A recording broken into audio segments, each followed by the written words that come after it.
People have a desire to know things that they really shouldn't know.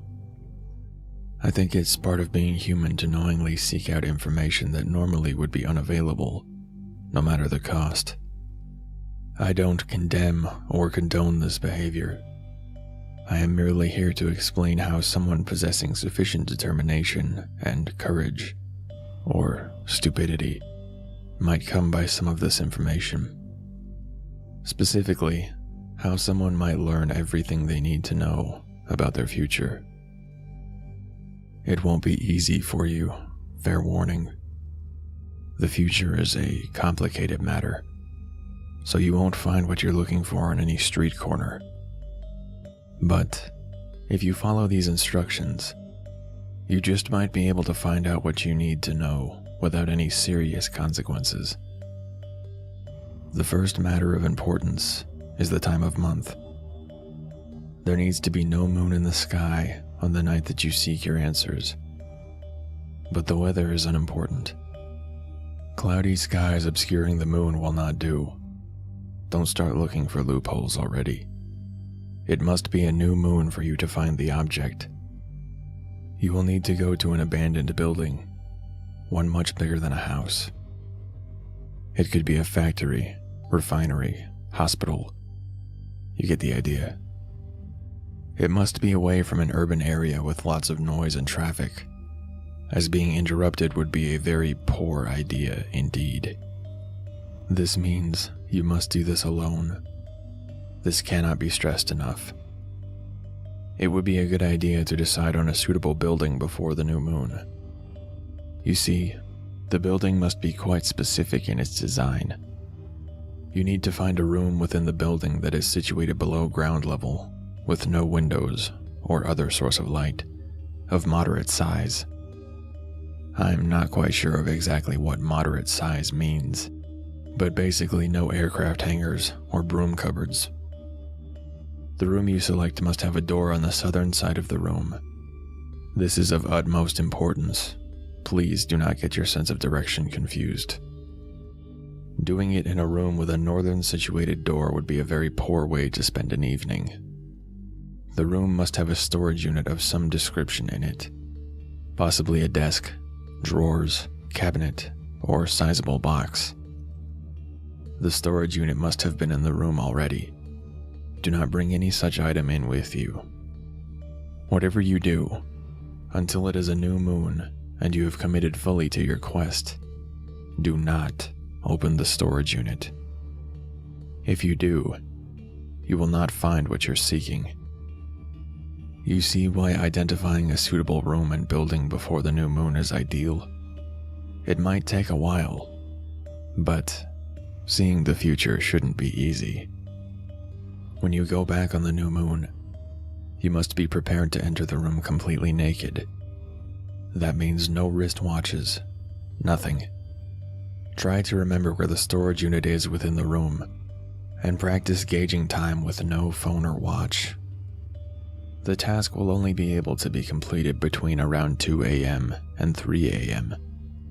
Opening the drawer or unit before 2 a.m. will simply result in failure. Having the drawer open after 3 a.m. will be more of a problem. If the storage unit is definitely not where it was last time, get dressed and leave. Never try again. You'll be happier for it. If the unit is about where you remember, you are ready to go. Open the drawer after 2 a.m. and reach inside of it. You should feel a small candle and box of matches, as well as a larger item. The larger item is a Polaroid camera of no distinct brand or design. Light the candle and place it against the eastern wall of the room.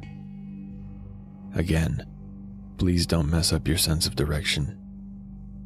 This particular ritual could be likened to an occult game of Operation, where any deviation from the desired line results in failure. Not just an angry buzzing, but I'll leave that to the imagination. You probably won't notice immediately that you've made a mistake, so keep your wits about you. With the candle lit, you can proceed to ensure there are no extra items in the drawer, particularly coins. If there are coins, leave immediately and do not take them. If there is nothing else in the drawer, you may take the photos. There are 12 Polaroids in the camera, but you do not need to use all of them. Stand with your back to the western wall and take a photo of the candle. Wait for it to develop fully before taking another. This rule applies to each photo you take. Despite the lack of light, the Polaroid should develop quickly. You will notice immediately that the photo is not of a candle. If it is, I'm so sorry. It will be a photo of you, but a reasonable distance into the future. This could be 20 years or 200. It really depends. So don't be too concerned if you see a crumbling tombstone. That will be most of us in 200 years. Unless you place the candle against the western wall. This is where the quest becomes interesting. You may use as many or as few Polaroids as you like to find your answers.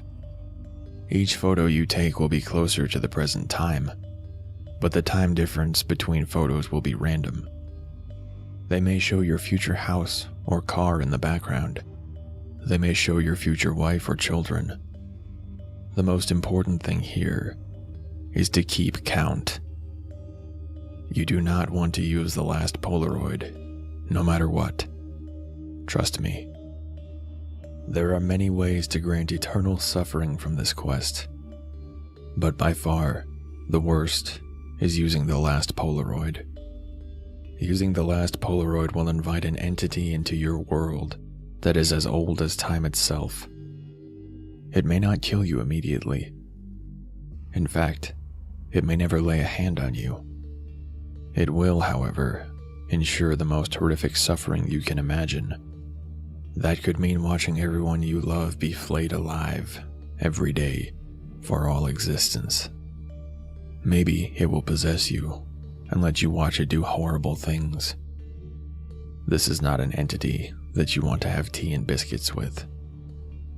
With that in mind, most people use 5 or 6, get a few answers, and leave. The daring ones use 11. I appreciate their bravery and concentration. Care should be taken to look at each photo carefully. If there are any obscure shapes hiding in the background, it is time to conclude your quest.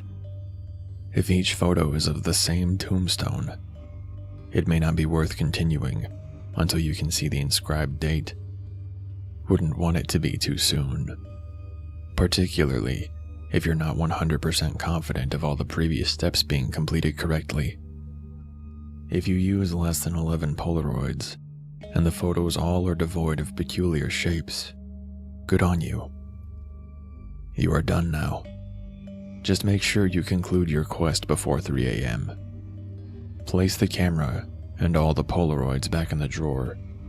Blow out the candle and place it in the drawer too. Leave the building and get what you can from your answers. But don't try the procedure again. I hope you got what you desired. If you used 11 Polaroids, I have an apology to make. I did say earlier there were 12. I think I put one less in this time.